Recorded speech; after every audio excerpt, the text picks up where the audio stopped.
दोस्तों, आज के वीडियो में हम पायरिया के बारे में जानेंगे। पायरिया या पीरियोडोंटाइटिस मसूड़ों का एक इन्फेक्शन है जो लोगों के बीच काफी सामान्य है। हमारे दांतों में बैक्टीरिया की कई प्रजातियां होती हैं। ये बैक्टीरिया धीरे धीरे दांतों के आसपास जमना शुरू हो जाते हैं। फिर हम जो खाना खाते हैं उससे इन्हें न्यूट्रिशन मिलता है और ये बढ़कर मसूड़े तथा जबड़े की हड्डी को नुकसान पहुंचाते हैं। और यदि समय रहते इसका इलाज ना लिया जाए तो धीरे धीरे जबड़े की हड्डी को गलाना भी शुरू कर देते हैं, जिसे फिर पायरिया नाम दिया जाता है। दुनिया में काफी लोग पायरिया से जूझ रहे हैं, लेकिन उन्हें इसके इलाज की बहुत ज्यादा जानकारी नहीं है। इसीलिए आज के वीडियो में पायरिया के लक्षणों एवं इसके इलाज के बारे में जानकारी देंगी डॉक्टर प्रियंका जैन MDS, जो कि पीरियोडोंटिस्ट हैं, Pearl Dental Planet, first floor, Anshiya Plaza, Mayur Market, Thatipur, Gwalior में।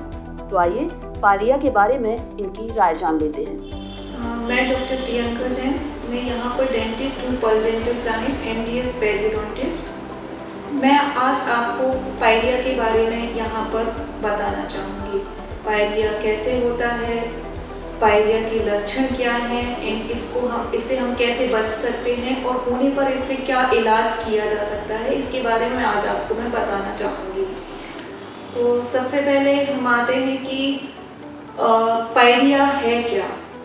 पायरिया मीन्स इसको पेरियोडोंटाइटिस भी कहते हैं, और जैसे कि इन जनरल लोगों को शिकायत रहती है कि मसूड़े से खून आता है, मुंह से बदबू आती है, ये आम पॉपुलेशन की ये प्रॉब्लम रहती है। अगर मसूड़ों से खून आता है और मसूड़ों से पस डिस्चार्ज भी होता है, इसे हम पायरिया कहते हैं। ये एक गम डिसीज है, मीन्स मसूड़े की बीमारी है। अगर पहले केवल ये गम्स को इन्वॉल्व करती है तो इसको हम जिंजिवाइटिस कहते हैं, और ये गम्स के साथ जब हड्डी को भी इन्वॉल्व करती है तो इसे हम पेरियोडोंटाइटिस कहते हैं। अब नेक्स्ट क्वेश्चन हमारे दिमाग में आता है कि हमें कैसे पता चलेगा कि हमें पायरिया है। सपोज आप सुबह सुबह ब्रश करते हैं, ब्रश करने के बाद मुंह से खून आता है, या नॉर्मल भी खाना खाते वक्त मुंह से खून आता है, या आपके पास बैठा कोई भी पर्सन ये कहता है कि आपके मुंह से बदबू आ रही है, या आप खुद भी फील करते हैं कि बदबू आ रही है। गंध पर हाथ रख के अगर उसको प्रेस करते हैं और पस डिस्चार्ज होता है तो हमें एक बार डेंटल चेकअप कराने की जरूरत है।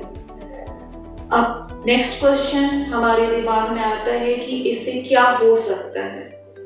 तो पायरिया से सबसे पहले तो मसूड़े इफेक्टेड होते हैं, मसूड़े नीचे जाने लगते हैं ना, हड्डी दांतों की गलने लगती है, और जहां पर हड्डी का सपोर्ट खत्म होता है वहां दांत हिलने लग जाते हैं। इसके साथ मेन डिसएडवांटेज ये है कि पायरिया में दर्द नहीं होता है, मोस्टली दर्द नहीं होता है, होता भी है तो माइल्ड पेन होता है, इसलिए लोग इसको निग्लेक्ट करते हैं, लेकिन इसको निग्लेक्ट नहीं करना है हमें। इससे बचने के लिए तो हमें सबसे पहले प्रिकॉशन ये लेना है कि प्रॉपर ब्रशिंग होनी चाहिए ना, फिर ईच एंड एवरी 6 मंथ्स में एक बार डेंटल चेकअप होना चाहिए। अगर कहीं भी कैल्कुलस और प्लैक डिपॉजिट हो रहा है तो हमें उसको डेंटिस्ट के पास जाकर के सफाई करानी चाहिए। अब सवाल हमारे मन में ये आता है कि पायरिया से और क्या क्या हो सकता है। तो जैसा कि मैंने बताया कि दांतों की हड्डी गल जाती है, दांत हिलने लग जाते हैं, और एक बार दांत हिलने लग गए तो उसके बाद ट्रीटमेंट की पॉसिबिलिटीज कम हो जाती हैं। तो उसका सबसे पहला उपाय यही रहता है कि हमें दांतों की सफाई डेंटिस्ट के पास जाकर करवाना चाहिए, और दांतों की सफाई से अगर ठीक हो जाता है तो ठीक है। उसके आगे हमारे पास मसूड़ों की सर्जरी करने के काफ़ी ऑप्शंस होते हैं। अगर वो हड्डी तक चला जाता है तो हम मसूड़ों को उठाकर उसकी सर्जरी करते हैं, अंदर से जो भी गंदगी होती है उसको वहाँ से निकालते हैं। और एक सबसे बड़ा क्वेश्चन हमारे दिमाग में आता है कि पायरिया से केवल दांतों पर इफेक्ट होता है या कुछ और भी इफेक्टेड होता है, हमारे बॉडी के कुछ और पार्ट्स भी इफेक्टेड हो सकते हैं। तो मैं आपको बता दूं कि पायरिया से हमारी बॉडी का भी काफ़ी लेना देना है, जैसे कि डायबिटीज़ और पेरियोडोंटाइटिस का 2 वे रिलेशनशिप है। जिनको डायबिटीज़ होती है उनको पायरिया होने के चांसेस करीब 2 से 3 गुना ज़्यादा होते हैं, और जिनको पायरिया होता है उनको डायबिटीज़ होने के चांसेस कम से कम 3 गुना ज़्यादा होते हैं। तो इसलिए डायबिटीज से बचने के लिए भी हमें दांतों की सफाई कराते रहना चाहिए। हमें ध्यान रखना चाहिए कि हमें पायरिया ना हो पाए। दूसरा, अगर हम सिस्टमिक डिसीज को लें तो पायरिया और कार्डियक डिसीज, इसका भी काफ़ी स्ट्रॉन्ग रिलेशन है। इसका भी लगभग 3 गुना ज़्यादा पायरिया के पेशेंट्स में स्ट्रोक के चांसेस रहते हैं। तो आप खुद ही समझ सकते हैं कि हमें कितनी केयर अपने दांतों की करनी चाहिए। उसकी वजह ये है कि जब भी गंदगी दांतों में जमा होती है मसूड़ों में, तो मसूड़ों में बहुत सारे माइक्रो ऑर्गेनिजम्स जमा हो जाते हैं और वो ब्लड के थ्रू ट्रैवल करते हैं और हमारे शरीर के बाकी के अंगों को भी नुकसान पहुंचाते हैं। तो मेरा कहना आप सब लोगों से यही रहेगा कि सबसे पहले तो हमें प्रिकॉशन लेना है।